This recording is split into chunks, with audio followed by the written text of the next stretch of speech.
Casey Concepcion nagsorry kay Sharon Cuneta.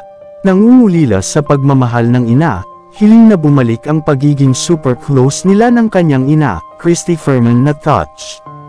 Kung may isang wish ngayon ang actress na si Casey Concepcion para sa kanyang personal life, yan ay walang iba kundi ang maging super close sila uli ng inang si Sharon Cuneta. Sa mga naging panayam ni Casey sa ilang vlogs at online show, ramdam na ramdam ng kanyang fans ang supporters ang matinding pangungulila niya sa pagmamahal at kalinga ng isang nanay.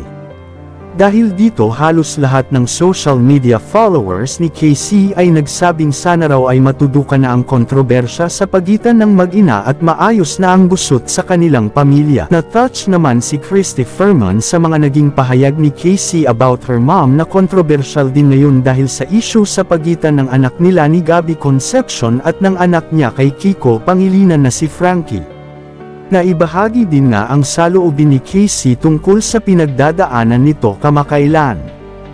Pinuri naman ang pagiging totoo sa nararamdaman at sa mga nangyayari sa kanyang pamilya pati na ang panawagan niya sa kanyang nanay na sanay manumbalik na ang dati nilang relasyon. Sa isang panayam, sinabi ni Casey na nais nga niyang maging close uli sila ni Mega. "You know, I really would like for my mom and I to be best friends again. There's a lot of years that have gone by.